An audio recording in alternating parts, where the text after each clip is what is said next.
수십 년 만에 참 많이 달라진 것 같습니다. 저희 아버지는 형제가 8남매시거든요. 근데 저희는 4남매지요. 아버지 세대에 비하면 형제가 2분의 1밖에 안 되는데도 저는 친구들 사이에서 형제가 아주 많은 편에 속했습니다. 여러분들도 아시는 것처럼 우리나라가 예전에 인구 감소 정책을 강력하게 펼쳤기 때문이지요. 아들, 딸 구별 말고 둘만 낳아 잘 기르자 라고 하는 슬로건이 있었습니다. 그런데 이것이 나중에는 또 변합니다. 둘도 많다, 하나만 낳아 잘 기르자, 이렇게 변했었단 말이죠. 그렇게 인구가 급격하게 줄다 보니 3대가 한 지붕 아래 모여 살았던 그런 예전의 모습은 이제 거의 찾아보기 어려운 지경이 되었습니다. 그리고 이제 상황은 완전히 달라졌습니다. 정책은 오히려 출산을 장려하는 것으로 바뀌게 되었고요. 사람들은 이제 더 이상 아이를 가지려고 하지 않습니다.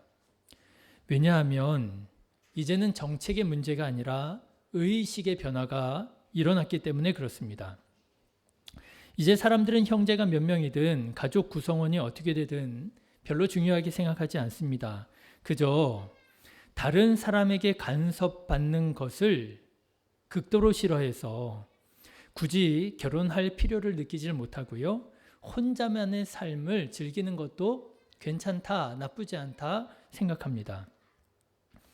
여러분 아십니까? 우리나라의 1인 가구 비율, 우리나라에서 혼자 사는 가구의 비율이 거의 30%라고 합니다. 세 가구당 한 가구가 혼자 사는 집이라고 하는 거예요.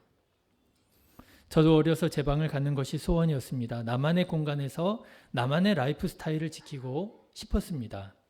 많은 가족들과 복작복작하게 다복하게 살기를 꿈꾼 적은 단 한 번도 없었던 것 같습니다. 그런데 저희 딸아이들도 물어보니까 벌써 꿈이 독립이더라고요. 나는 빨리 집을 사서 나만의 집에서 나 혼자 살고 싶다라고 하는 거예요. 이렇게 불과 수십 년 만에 우리의 삶의 모습은 삶의 모습뿐만 아니라 의식까지도 변화되었다 하는 것을 보게 됩니다. 이렇게 변해가고 있어요.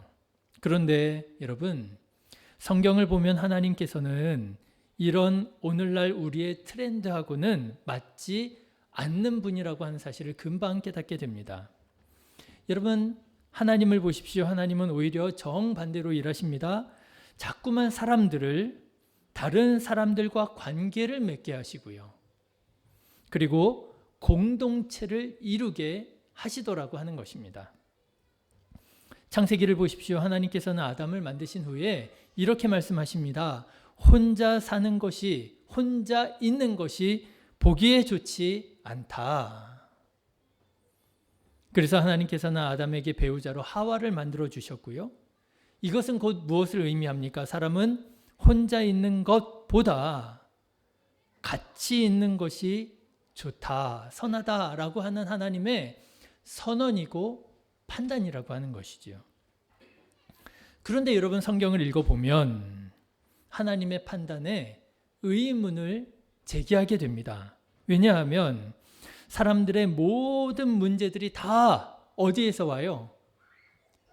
관계에서 오더라고 하는 거예요. 여러분 아담의 문제가 어디에서 왔습니까? 아담이 혼자 있을 때는 문제가 없었어요. 그런데 참 모자란 핑계라고 하겠지만 아담이 하나님께서 아담에게 만들어준 그 배우자로부터 문제가 일어나기 시작합니다. 아담이 핑계를 대지요. 하나님께서 만들어주신 저 여자 때문에 내가 죄를 지었습니다. 정말 모자란 핑계가 아니겠습니까? 그럼에도 불구하고 말은 맞는 것 같아요. 혼자 있었더라면 문제가 없을 수도 있었잖아요. 그런데 혼자 있는 것이 보기 좋지 않다고 하나님께서 굳이 만들어주신 그 배우자 때문에, 그 관계 때문에 문제가 생겼더라고 하는 것입니다. 결국 아담과 하와는 두 아들을 낳게 됩니다. 가인과 아벨을 낳게 되지요. 그런데 여러분 한번 생각해 보십시오. 하나님께서 왜 형제를 주셨을까요? 혹시 하나님은 여전히 그래도 사람은 혼자 사는 것이 좋지 않다라고 판단하셨던 것이 아니겠습니까? 그런데 가인과 아벨, 한 배에서 나온 형제였지만 같이 살다가 보니 어떤 일이 일어나게 됩니까? 차마 입에 담기도 어려운 끔찍한 살인 사건이 일어나게 됩니다. 여러분 어떻습니까? 혼자였더라면 이런 일이 일어났을까요? 그런데 같이 살다 보니 이런 끔찍한 일이 일어나더라고 하는 거예요. 이래도 사람이 혼자 사는 것이 좋지 않다고 말할 수 있을까요? 이 정도면 사람이 혼자 사는 것이 오히려 더 좋을 수도 있겠다 싶지 않습니까? 그뿐 아닙니다. 여러분 계속 얘기를 해볼까요? 이삭의 두 아들 에서와 야곱은 한날 한시에 태어난 쌍둥이였습니다. 그럼에도 불구하고 서로를 속고 속이며 죽이겠다고 난리를 치고 또 도망을 치는 등 여러분 난리법석을 떨지 않습니까? 그리고 야곱의 12아들들을 생각해 보십시오. 10명의 형님들이 동생인 요셉을 죽이겠다고 애굽으로 노예로 팔아버리잖아요. 여러분 어떻습니까? 가지 많은 나무에 바람 잘 날 없다고. 성경에 등장하는 이 모든 문제들이 어떻게 보여요? 혼자 살았더라면 이런 일들이 없었을 것만 같은, 같이 살아서 이 모든 일이 생긴 것만 같은 그런 문제들이 아닙니까? 정말입니다. 인간관계에는 우리가 다 컨트롤할 수 없는 복잡 미묘한 부분들이 너무너무 많고요. 그래서 생각하지도 못했던 온갖 어려운 문제가 우후죽순으로 일어나서 우리의 머리를 아프게 하는 것이 사실입니다. 그래서 때로는 인간관계를 극단적으로 아예 끊어버리는 사람들이 있죠. 차라리 혼자 사는 게 편하겠다. 나는 그냥 우리 가족들하고만 지내는 것도 충분하다. 난 더 이상 사람을 알고 싶지도 않고 사귀고 싶지도 않고 나는 그냥 나 혼자 우리 가족만 이러고 살고 싶다. 네, 그럴 수도 있겠다 싶습니다. 사람들에게 얼마나 시달렸으면 오죽하면 관계를 끊을까 하는 생각이 들기도 하지요. 그런데도 하나님은 왜 혼자 사는 것이 좋지 않다면서 배우자를 주시고 형제들을 주시고 가족을 주시고 직장을 주시고 민족을 주시고 나라를 주시는 걸까요? 왜 우리를 이끌어 사람들을 만나게 하시고 공동체를 이루게 하시는 걸까요? 여기에는 크게 두 가지 이유가 있습니다. 첫 번째로 하나님은 우리가 관계 안에서 온전한 그리스도인으로 성장하기를 원하시기 때문에 그렇습니다. 여러분 잘 아시는 말씀 중에 잠언 말씀 중에 이런 말씀이 있어요. 철이 철을 날카롭게 하는 것 같이 사람이 그의 친구의 얼굴을 빛나게 하느니라. 예, 철이 철을 다듬잖아요. 철을 다듬는 건 철이란 말이죠. 사람도 마찬가지라는 겁니다. 사람을 성숙하게 하고 성장하게 하는 것이 뭐라고요? 다른 게 아니라는 거예요. 사람이 사람을 성숙하게 만들더라고 하는 거예요. 정말입니다. 사람은 성숙하기를 위해서 혼자 깊은 산속에 들어가서 수련을 하고 공부를 하고 돌을 닦는다고 해서 성장하지 않습니다. 성숙하지 못합니다. 여러분 그리스도인들도 마찬가지입니다. 그리스도인이 하나님의 말씀을 아무리 열심히 읽고 깊이 묵상하고 오랜 시간 기도한다 할지라도 내가 하나님의 말씀으로 변화된 성숙한 그리스도인인지는 혼자 있을 때는 알기가 어렵습니다. 어떻게 알 수 있느냐? 다른 사람들과 함께 있을 때에 그 사람이 어떤 사람인지가 비로소 드러나게 되는 거예요. 예수님께서 말씀하신 비유 중에 선한 사마리아인의 비유라는 비유가 있습니다. 아실 것입니다. 어떤 사람이 가던 길에서 강도를 만나 거의 이제 죽게 되었습니다. 버려졌어요. 그런데 예루살렘에서 여리고로 내려가던 제사장이 그 사람을 보았다는 거예요. 레위인이 그 사람을 보았다는 거예요. 자, 여러분, 성경은 이렇게 말합니다. 예루살렘에서 여리고로 내려가던 중에. 그래서 어떻게 우리가 추측하고 설명할 수 있는가 하면 예배를 마치고 제사장과 레위인이 예배를 마치고 여리고로 내려가는 길이었다. 이렇게 이해할 수 있다는 거예요. 제사장입니다. 레위인입니다. 예배 드렸습니다. 은혜가 충만했다 생각하실 것입니다. 내가 새로워졌다, 변화되었다 생각했을 것입니다. 그런데 그 은혜 충만한 가운데 여리고로 가는 길에서 누구를 만났다는 거예요? 죽어가는 형제를 만났다는 거예요. 그런데 이 제사장과 레위인은 그 죽어가는 형제를 보고 어떻게 합니까?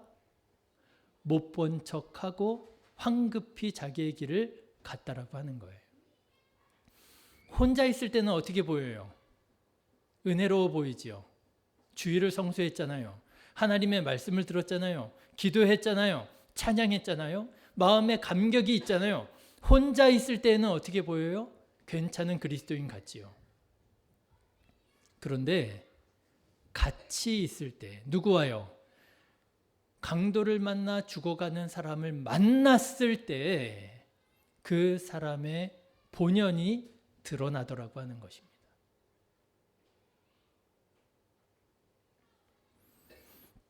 아마 여러분들도 그런 경험이 있을 거예요.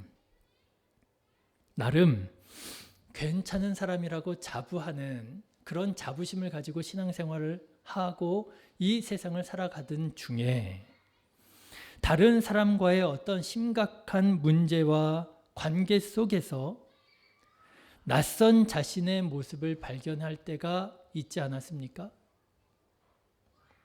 내가 이런 사람이었나?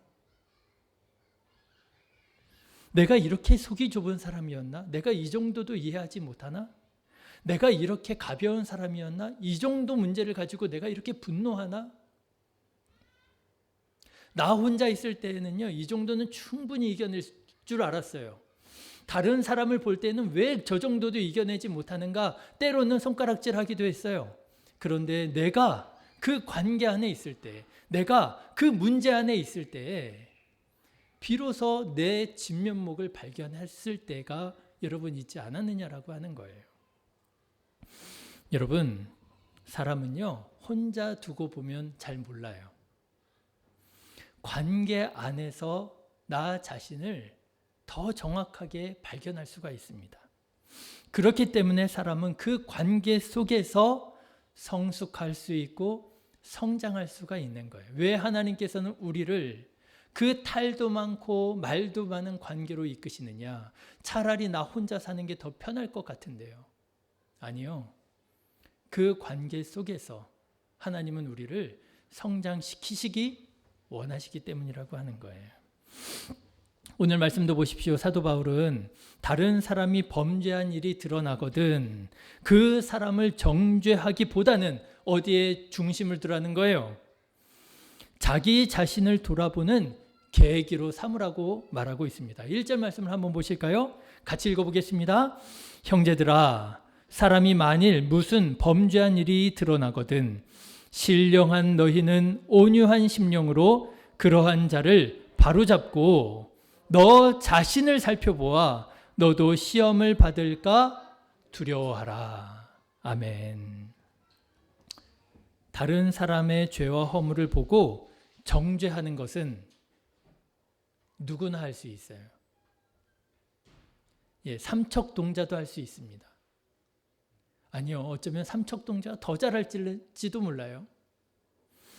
제가 집에서 우리 이제 아이들이랑 뭐 이렇게 이런저런 얘기하는 중에 막 무섭게 혼내는 게 아니라 약간 따끔하게 가르칠 때, 야 임마 그건 아니잖아 이렇게 말할 때가 있어요.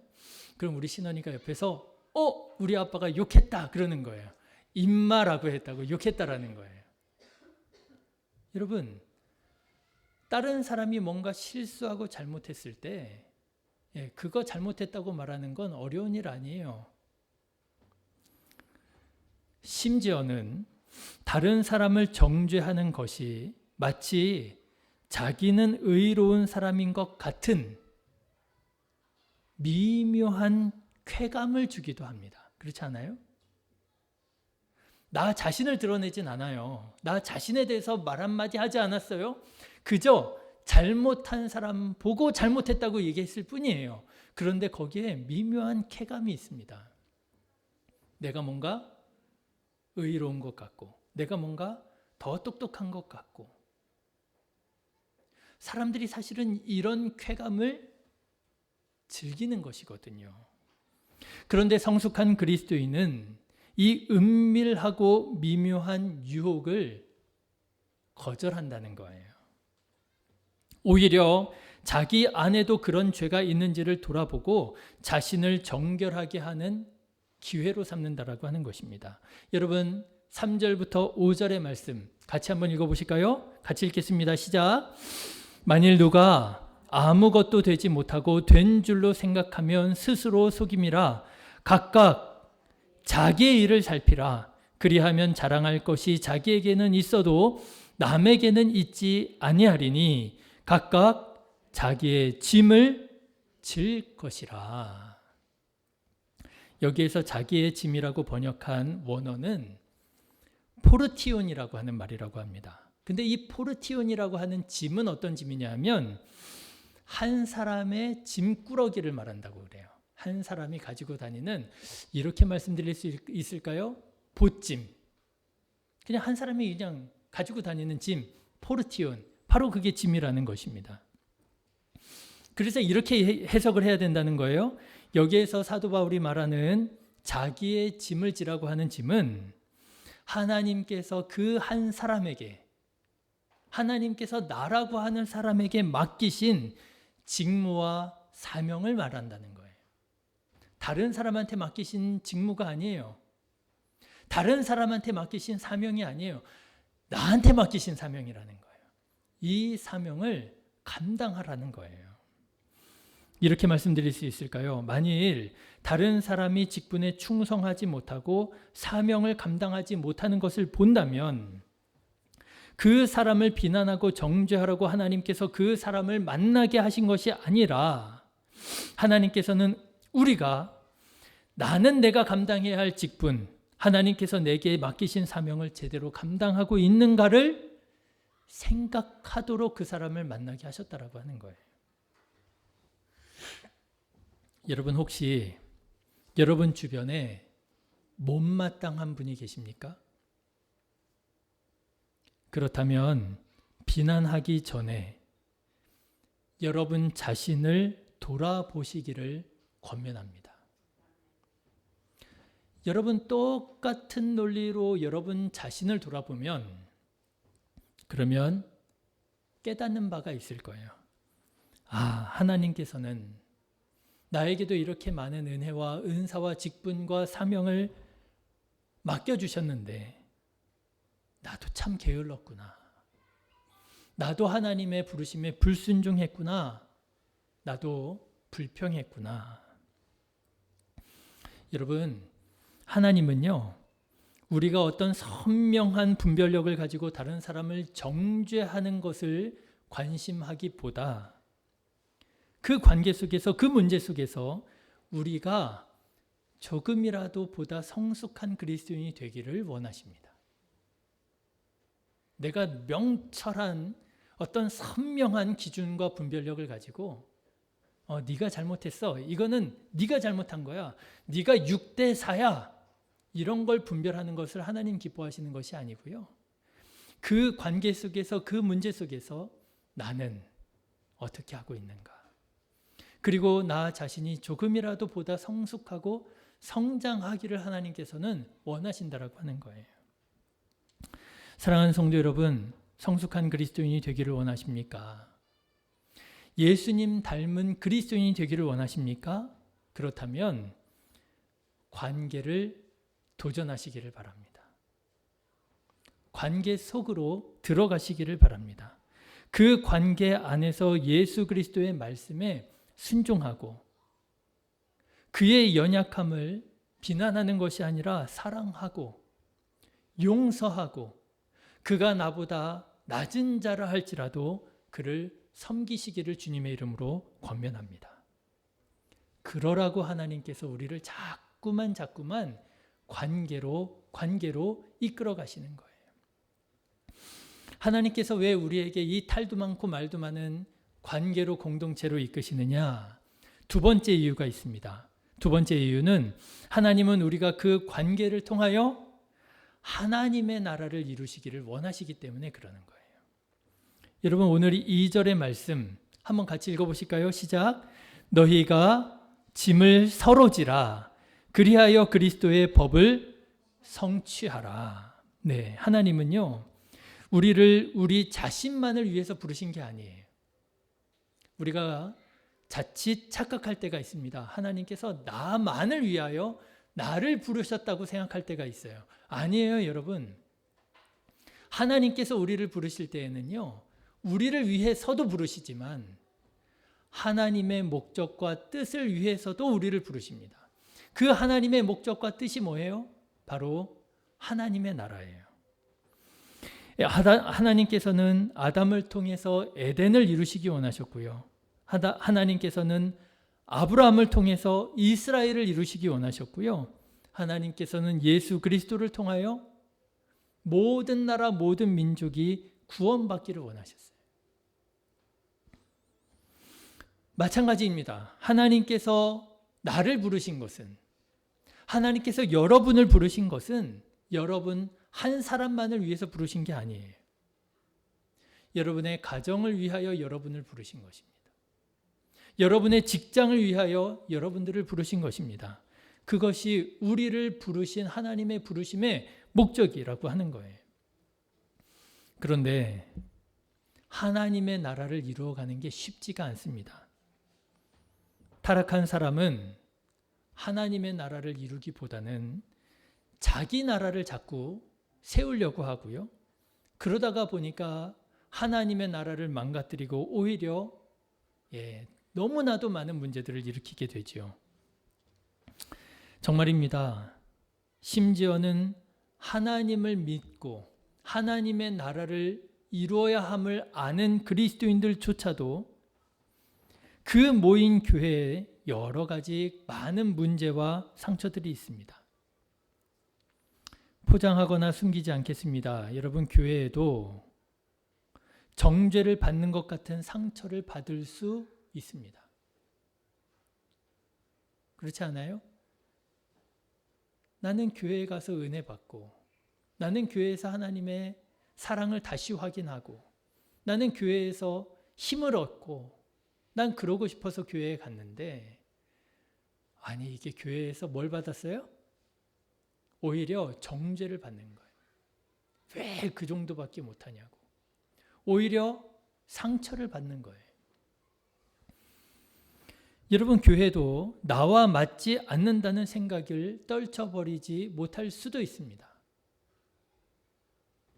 교회에서 나 자신을 드러내는 것이 죽도록 싫을 수도 있습니다.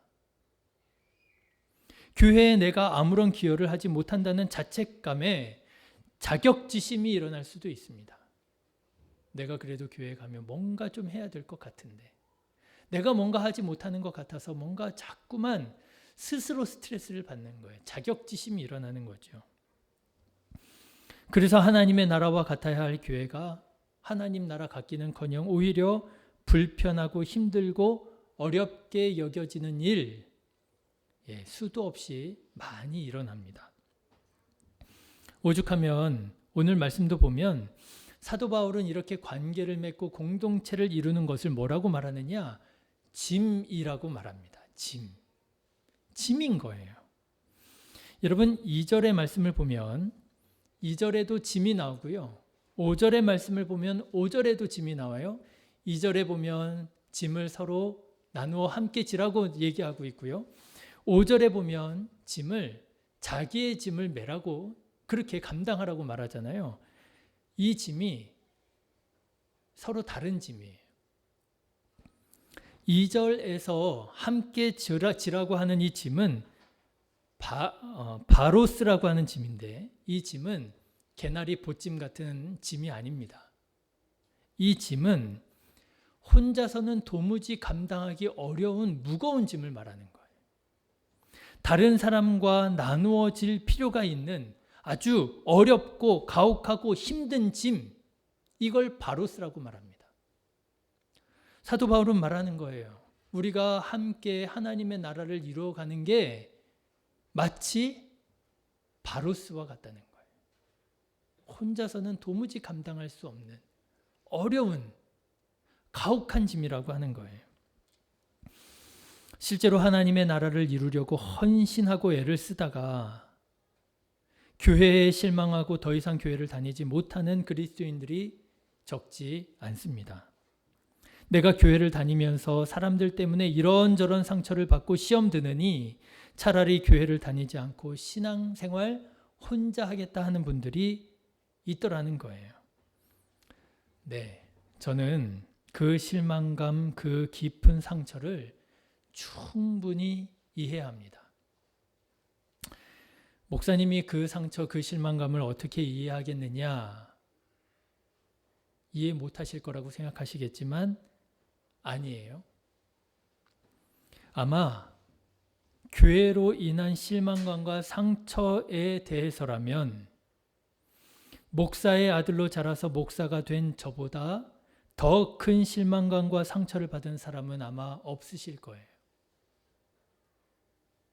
누구보다도 교회에 대해서 실망해 봤고요. 누구보다도 교회에서 큰 상처를 받아봤습니다. 그럼에도 여러분, 그럼에도 불구하고 우리가 여기에서 분명히 알아야 할 사실이 있습니다. 우리는 나 혼자만으로는 성숙한 그리스도인이 되기 어려울 뿐만 아니라 하나님께서 나를 부르신 이유, 하나님께서 나를 통하여 이루시기 원하시는 그 목적이 바로 하나님의 나라라고 하는 이 목적을 이룰 수 없다라고 하는 것을 여러분 아셔야 돼요. 여러분 혼자 신앙생활하면 어떨까요? 아마 오랫동안 신앙생활해 오신 분이라면 한 번쯤은 이런 생각 다 해보셨을 거예요. 이런저런 시험 당해보고 겪어보면 실족해보면 차라리 혼자 신앙생활 할까 한두 번쯤은 다 생각해 보셨을 거예요. 저도 한두 번 생각해 보았습니다. 생각해 보면 정말이지 신앙생활 편하게 할 수 있을 것 같아요. 그렇죠? 다 해보셨을 거예요. 그런데 여러분 아마 아실 겁니다. 그 편안함의 이면에는 결코 간과할 수 없는 깊고 무거운 외로움의 문제가 있습니다. 그리고 이 외로움은 우리를 무기력하게 만들고 또 사명을 잊어버리게 만든다는 것도 아실 거예요. 코로나19로 비대면 영상 예배 드리면서 혼자 신앙생활 할 수 있다고 하는 이 가능성이 열려지게 되었습니다. 얼마나 편했어요. 그렇죠? 얼마나 좋았어요. 야, 굳이 교회 가지 않아도 이렇게 예배를 드릴 수 있구나. 그런데 비대면 영상 예배를 드리면서 그 편안하게 신앙생활하면서 진지하게 신실하게 신앙생활하고자 하는 열망을 가지고 있었던 그리스도인들은 큰 충격을 받게 되었습니다. 자기의 신앙이 얼마나 쉽게 무너질 수 있는지를 경험하게 된 거예요. 비대면 영상 예배 드리면서 내 신앙이 이 정도밖에 안 됐나? 고작 그 한 시간의 예배에 TV로 보면서 핸드폰으로 보면서 나는 할 수 있을 거라고 생각했는데 안 되더라고 하는 거예요. 사실 이렇게 한 사람 한 사람을 고립시켜서 그 영을 고사시켜서 하나님의 나라를 도무지 이룰 수 없게 만드는 것, 누구보다도 사단이 기뻐하는 일인 것이지요. 처음에 말씀드렸던 그 모든 인간관계의 문제들, 부부끼리 서로의 책임을 전가하게 하고 형제끼리 서로 죽도록 싸우게 하고 하나님의 나라를 이루지 못하게 하는 이 모든 일들, 어디에서부터 온 것입니까? 사단으로부터 온 거잖아요. 관계가 문제가 아니라 사단이 문제였던 것이지요. 여러분, 우리는 사단의 전략에 넘어가면 안 됩니다. 고립하면 안 됩니다. 자신을 고립시키면 안 됩니다. 하나님께서 기뻐하시는 일이 아니에요. 물론 때때로 너무너무 지치고 힘들 때가 있습니다. 그럴 때는 잠깐 자신을 고립시키는 것도 도움이 될 수 있습니다. 그게 휴가잖아요. 그게 안식이잖아요. 그렇지만 힘들고 어렵다고, 아프고 실망했다고 관계를 끊어서는 안 됩니다. 관계를 끊으면 편할 것 같지요? 편하지 않습니다. 오히려 관계를 더욱더 악화시키는 것이고요. 그것이 오히려 자기 자신에게 더 큰 상처로 돌아오게 됩니다. 사랑하는 신의교회 성도 여러분, 공동체에 도전하시기를 권면합니다. 우리는 모두 불완전한 사람들이기 때문에 공동체에는, 심지어는 교회 공동체에도 문제가 있을 수 있습니다. 아픔과 상처가 있습니다. 그런데 여러분, 문제만 있지 않습니다. 상처만 있지 않습니다. 공동체에는 격려도 있습니다.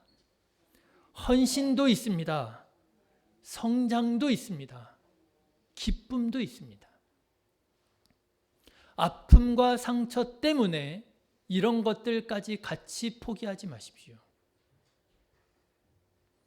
우리가 마음을 열고 관계를 맺고 공동체에 속할 때 우리는 그 안에서 나와 동일한 문제를 가지고 씨름하고 있는 사람들을 만나게 될 것입니다. 그리고 그들과 함께 하나님의 말씀을 따라 기도하면서 서로 삶을 나누다 보면 서로를 지원하고 격려하고 힘을 얻는 은혜를 경험하게 될 것이고요. 그런 은혜를 경험하다 보면 우리는 때때로 큰 문제를 당할지라도 쓰러지지 않고 버틸 수 있는 힘을 얻게 될 것입니다. 설령 쓰러졌다 할지라도 다시 일으켜 세워줄 사람이 있을 것입니다. 이것이 바로 우리를 부르신 하나님의 목적이고 이것이 바로 하나님께서 이 땅 가운데 이루시기 원하시는 하나님의 나라예요. 여러분, 하나님의 나라는 흠없는 완벽한 사람들만 모여 있는 곳이 아닙니다.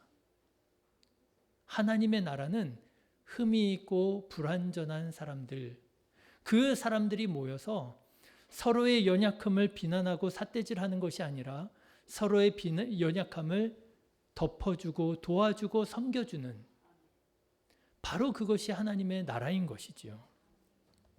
로마서 8장에 보면 여러분 너무나도 잘 아는 말씀이 있습니다. 우리가 알거니와 하나님을 사랑하는 자 곧 그의 뜻대로 부르심을 입은 모든 자들에게는 합력하여 선을 이루느니라. 초대교회가 그랬습니다. 여러분, 초대교회를 보십시오. 초대교회는 성령으로 충만한 교회처럼 보였습니다. 완벽한 교회처럼 보였습니다. 그런데 그렇지 않습니다. 성경을 가만 보니까요, 그 안에 어떤 사람이 있어요? 아나니아와 삽비라 같이 시기 질투의 사람도 있었습니다. 여러분, 예루살렘 교회를 한번 보십시오. 그 안에 어떤 사람들이 있었습니까? 히브리파와 헬라파로 나누어져서 왜 우리 사람들이 구제받는 데 빠지냐고 서로를 정죄하고 비난하는 이런 갈등도 문제도 있었습니다. 우리는 이 사건들을 통해서 예루살렘 교회가 성인들만 다녔던 교회가 아니라 오늘 우리와 똑같은 사람들이 다녔던 교회라고 하는 사실을 알 수 있는 것이지요. 여러분, 아마도 성경에 다 나오진 않았지만 예루살렘 교회 안에도 오늘 우리가 겪고 있는 이 모든 문제들, 갈등의 문제들, 관계의 문제들, 아픔과 상처와 실족과 시험의 문제들이 다 있었을 거예요. 그러나 예루살렘 교회는 그런 실망스러운 일들로 무너지지 않았습니다. 오히려 이런 문제들을 통해서 하나님을 경외하는 성숙한 그리스도인들로 변화되어져 갔고요. 사람을 세우는 기회로 삼아 더욱 은혜로운 하나님의 나라로 지어져 갔지요. 여러분, 주님께서 우리에게 맡겨주신 사명, 하나님의 나라를 이루시기 원하십니까? 그렇다면 어려워도 관계를 포기하지 않으시기를 주님의 이름으로 권면합니다. 실망스럽다 할지라도 여러분, 공동체를 포기하지 마십시오. 관계에 도전하십시오. 공동체에 도전하십시오. 그러면 그 관계 안에서 은혜를 경험하고 지지와 응원과 감동을 누리면서 힘을 얻고 위로를 얻고 하나님의 나라를 이 땅 가운데에서 경험하게 될 것입니다. 저는 우리에게 공동체가 꼭 필요하다고 믿습니다. 우리 자신이 더욱 성숙한 그리스도인이 되기 위해서라도 공동체가 필요하고요. 하나님께서 우리 한 사람 한 사람에게 맡겨주신 사명 감당하기 위해서라도 공동체가 필요합니다. 특별히 저는 오늘 이렇게 우리가 속해야 할 공동체로 속회를 여러분들에게 권면하고자 합니다. 여러분, 속회에 도전하십시오. 아니, 이미 전교인 속회로 다 편성해 놓고 무슨 속회에 도전하라고 하느냐 생각하실는지도 모르겠습니다. 아니요, 여러분, 그런 거 말고요. 교회에서 나보고 이 속회 가라고 했으니까 내가 이 속회인가 보다 하고 그 속회에 그냥 가만히 그 자리에 참여하고 앉아있는 그런 속회 말고요. 어쩔 수 없이 가서 자리만 채우는 그런 속회가 아니라, 그런 공동체가 아니라, 여러분, 진지한 마음으로 속회에 도전해 보시기를 권면합니다. 이제 막 시작한 속회이기 때문에 부족한 면이 많이 보이실 것입니다. 뭐 이런 속회가 있나 하는 마음이 드실 수도 있어요. 이러느니 차라리 안 모이는 게 좋겠다, 그런 평가를 하실 수도 있겠습니다. 실망스러운 모습들도 분명 있을 것입니다. 그런데 여러분, 처음부터 다 은혜롭고 처음부터 다 마음에 들 수 없습니다. 이렇게 말씀드리고 싶어요. 속회는 내가 만들어가는 거예요. 우리가 함께 만들어가는 거예요. 여러분이 마음을 여는 만큼 속회가 여러분들에게 의미 있는 공동체가 될 것이고요. 여러분이 속한 속회를 다만 친교 모임으로 생각한다면 그 속회는 친교 모임이 될 것이고요. 다만 친교 모임이 아니라 하나님을 알아가고 하나님을 알아가는 기쁨을 누리고 이 공동체 안에서 내가 그리스도인으로 더욱더 성숙해져 가기를 소망하는 그런 마음으로 여러분 속회에 도전하신다면 속회는 여러분들에게 정말 하나님의 나라가 될 수도 있을 것입니다. 사랑하는 신의 교회 성도 여러분, 이런 속회에 도전하시기를 주님의 이름으로 권면합니다. 이것이 우리가 각자 져야 할 나의 짐이고 이것이 우리가 함께 져야 할 우리의 짐인 것이지요. 바라기는 우리 신의 교회 성도님들 모두가 이 속회 안에서 하나님의 나라를 누리고 이 속회 안에서 우리 개인의 신앙이 더욱더 성장해 가는, 성숙해져 가는 변화를 경험하게 되시기를 주님의 이름으로 축원합니다.